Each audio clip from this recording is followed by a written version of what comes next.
Друже, ќе те мола да искочи на Кој основ Ќе ме мола. Не објаснете ми. Не објаснете ми, по кој основ?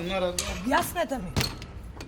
Зградата на ССМ е буквално под опсада. Сомнителни лица без легитимации и без никакво објаснување брутално ги исфрлија новинарските екипи.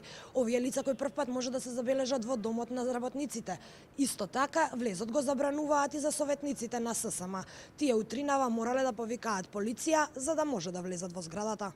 Ескалира состојбата во Сојузот на синдикати. Живко Митревски ангажирал сопствено обезбедување кое го забранува влезот во зградата.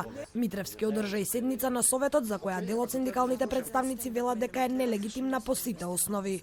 Ова наликува на еден окупиран дом од страна на така наречениот председател Живко Митревски, кој користи лично обезбедување, изнајмено обезбедување, рекетари и уште не знам што, можете сами да видите и да констатирате. А иначе денеска он свикува нелегитимно председателство, тоа е совет, на каде што гро од нашите советници им е забрана да влез, тоест не присуства на таа седница. На таа седница он сака сите овие што ги гледате председатели синдикати да не исклучи нелегитимно.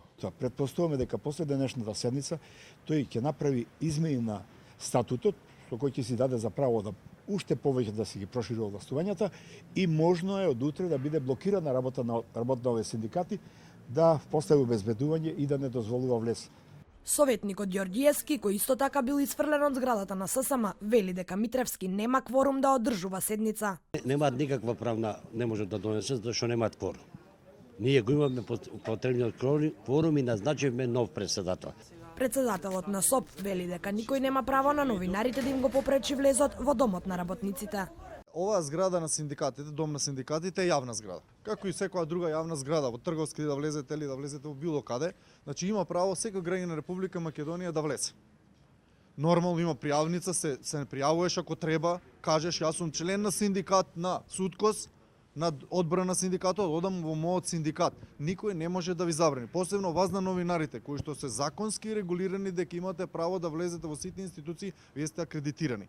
Од МВР потврдуваат дека била повикана полиција за нарушување јавен ред и мир, но не соопштуваат повеќе детали за случајот. Нема одговор ниту на прашањето дали Митревски добил одобрение да постави полициски ознаки на своите две службени возила.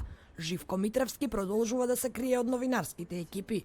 Тој не одговори зошто му е потребно толкова приватно обезбедување, ниту зошто неговите возила се означени како полициски.